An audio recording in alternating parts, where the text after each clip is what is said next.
వేసవిలో కూరగాయలకు అధిక డిమాండ్ ఉంటుంది. ముఖ్యంగా వంగ, టమోటో, బెండతో పాటు తీగజాతి కూరగాయలైన సొర, బీర, దోస, ఆకుకూరలు మంచి ధరలే పలుకుతాయి. అయితే ఈ కాలంలో పెరిగే ఎండలు, వేడి గాలులు, సాగునీటి కొరత వంటివి సాగుపై ప్రభావాన్ని చూపుతుంటాయి. పంటలకు సక్రమంగా నీరందక పంట బెట్టకు గురవుతుంది. వడగాలులకు పూత, పిందె తయారవ్వదు. వచ్చిన పూత కూడా రాలిపోతుంది. వేడి పరిస్థితుల్లో రసం పీల్చు పురుగుల తాకిడి కూడా పెరుగుతుంది. వీటన్నింటినీ దృష్టిలో ఉంచుకొని తొలి దశ నుంచే కూరగాయల సాగులో రకాల ఎంపికతో పాటు కొద్దిపాటి మెలకువలు పాటించడం ఎంతైనా అవసరం. మరి వేసవి కూరగాయల సాగుకు అనువైన రకాలు, సాగులో మెలకువల గురించి సూచనలు అందిస్తున్నారు పశ్చిమ గోదావరి జిల్లా ఉండి కృషి విజ్ఞాన కేంద్రం ఉద్యాన శాస్త్రవేత్త డాక్టర్ బిందు ప్రవీణ. వేసవిలో కూరగాయలకు, ఆకుకూరలకు అధిక డిమాండ్ ఉంటుంది. అధిక ఉష్ణోగ్రతలను తట్టుకునే రకాలను ఎంపిక చేయడం, సాగులో మేలైన యాజమాన్య పద్ధతులను పాటించడం ద్వారా వేసవిలో అధిక దిగుబడులతో పాటు అధిక ధరలను పొందే అవకాశం ఉంటుంది. ఈ వేసవి కాలానికి అనువైన కూరగాయల పంటలను మరియు రకాలను చూసుకున్నట్లయితే టమాటాలో పూసా ఎర్లీ డ్వార్ఫ్, మారుతం, అర్కా వికాస్, సంకర రకాలైన నవీన్, అవినాష్ 2, అన్నపూర్ణ. వంగలో చూసుకున్నట్లయితే పూసా పర్పుల్ క్లస్టర్, భాగ్యమతి, హరిత, గ్రీన్ లాంగ్, ఉత్కర్ష, కల్పతరువు. మిరపలో చూసుకున్నట్లయితే సుందూరి. బెండలో అయితే అర్కా అనామిక, అర్కా అభయ వంటి రకాలు.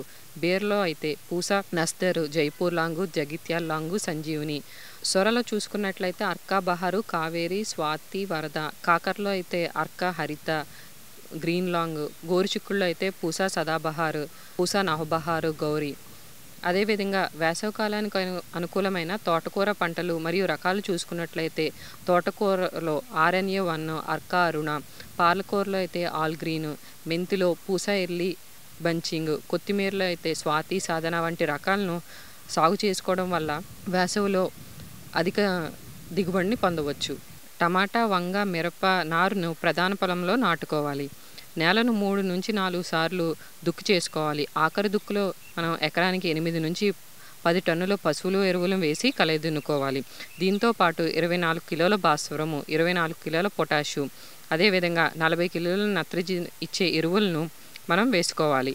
40 కిలోల నత్రజని ఇచ్చే ఎరువును 3 సమపాళ్లుగా నాటిన 30వ రోజు, 45వ రోజు, 60వ రోజున వేసుకోవాలి. నాట్లు వేసిన 2 రోజుల్లోపు మనం కలుపు నివారణకు పెండిమిథాలిన్ అనే కలుపు మందును 6 మిల్లీలీటర్లు లీటర్ నీటికి, అంటే దాదాపుగా 1.2 లీటర్లు ఎకరానికి చొప్పున మనం నేలంతా తడిచేలాగా మనం పిచికారీ చేసుకోవాలి. బెండ, కాకర, బీర, గోరుచుక్కుడు, పొదచుక్కుడు, కూరగుమ్మడి వంటి తీగజాతి రకాలను ప్రధాన పొలంలో నేరుగా విత్తుకోవాలి. విత్తే ముందు తప్పనిసరిగా విత్తన శుద్ధి చేసుకోవాలి. ఈ పంటలను తప్పనిసరిగా నత్రజని స్థిరీకరించే రైజోబియం కల్చర్తో విత్తన శుద్ధి చేసుకోవడం మంచిది. తోటకూర, పాలకూర, మెంతికూర వంటి ఆకుకూరలను వేసుకోవడానికి ముందుగా నేలను 4 నుంచి 5 సార్లు బాగా కలిగి దున్నాలి. ఎకరానికి 10 టన్నుల పశువుల ఎరువును వేసి దుక్కి దున్నాలి. మళ్లను చదును చేసుకోవాలి. 2 నుంచి 1.5 మీటర్లు మడుల్లో మనం విత్తనాన్ని పలుచుగా వేసుకోవాలి. విత్తనాన్ని వేసేటప్పుడు మనం 10 రెట్లు ఇసుకను కలిపి వేసుకున్నట్లయితే విత్తనం పలుచుగా పడి మొక్క అనేది బాగా అభివృద్ధి చెందుతుంది. ఈ వేసవిలో అధిక ఉష్ణోగ్రతలు, వేడిగాలుల వల్ల పూత, పిందె రాలుతుంది. ఈ పూత, పిందె రాలడాన్ని నివారించడానికి మనం నేలలో తేమ, ఒడిదుడుకులు రాకుండా చూసుకోవాలి.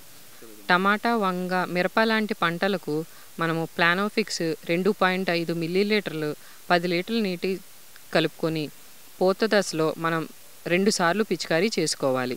తీగజాతి కూరగాయల్లో అధిక ఉష్ణోగ్రతలకు మగ పువ్వులు ఎక్కువగా వచ్చి లింగ నిష్పత్తి అనేది తగ్గి దిగుబడి అనేది తగ్గుతుంది. దీని నివారణకు సైకోసిల్ అనే మందును 2.5 గ్రాములు 10 లీటర్ల నీటికి కలుపుకొని పిచికారీ చేసుకోవాలి. కూరగాయల్లో దాదాపు 85 నుంచి 90% అనేది నీరు ఉంటుంది. కాబట్టి నీటి ఎద్దటి వల్ల కాయ నాణ్యత, బరువు తగ్గి దిగుబడి కూడా తగ్గుతుంది. అందువల్ల ఏంటంటే నీటి ఎద్దటి రాకుండా చూసుకోవాలి. నీటి తడులు అనేవి పంట మరియు నేల స్వభావాన్ని బట్టి మనం నీరుని అందించుకోవాలి. వేసవిలో మనము పంటకు నీరు అందించడమే కాకుండా నేలలోని తేమను సంరక్షించుకోవాలి. దానికోసం మనము వరుసల్లో మనం వరిగడ్డి కానీ, రంప పొట్టు కానీ, శనగ పొట్టు కానీ వేసుకుని నేలలోని తేమను మనం సంరక్షించుకోవాలి. తీగజాతి కూరగాయలకైతే వారానికి రోజులకు ఒకసారి నీటిని మనం అందించాలి. పూత కాయ ఎదిగే దశలో గనక నీటి ఎద్దడి వస్తే కాయలు డొల్లబారిపోయి నాణ్యత అనేది తగ్గుతుంది. వేసవిలో మొక్క ఎదుగుదల అనేది తక్కువగా ఉంటుంది కాబట్టి మొక్కల సాంద్రత ఎక్కువగా ఉండేటట్టు చూసుకోవాలి. ఉదాహరణకు బెండలో వర్షాకాలంలో ఎకరానికి 4 కిలోల విత్తనం సరిపోతే మనకు వేసవికాలంలో 6 కిలోల విత్తనం మనం నాటుకోవాలి. కొత్తగా నాటిన మామిడి, జామ, కొబ్బరి పంటల్లో మనం అంతర పంటలుగా ఈ కూరగాయలను వేసుకున్నట్లయితే మనము వేసవిలో అదనపు ఆదాయాన్ని కూడా పొందవచ్చు. ఆకుకూరల్లో పంట దిగుబడిని పెంచడానికి 20 గ్రాముల యూరియాను లీటర్ నీటికి కలిపి పిచికారీ చేసుకోవాలి. వేసవిలో మొక్కలు నీటి ఎద్దడిని తట్టుకోవడానికి 2% యూరియా ద్రావణాన్ని పిచికారీ చేసుకోవాలి.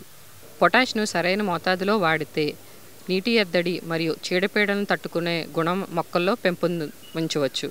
ఎండవేడికి యూరియా అనేది ఆవిరి కాకుండా మొక్కకు 9 కిలోల యూరియాని 1 కిలో వేపపిండితో కలిపి చల్లుకోవాలి.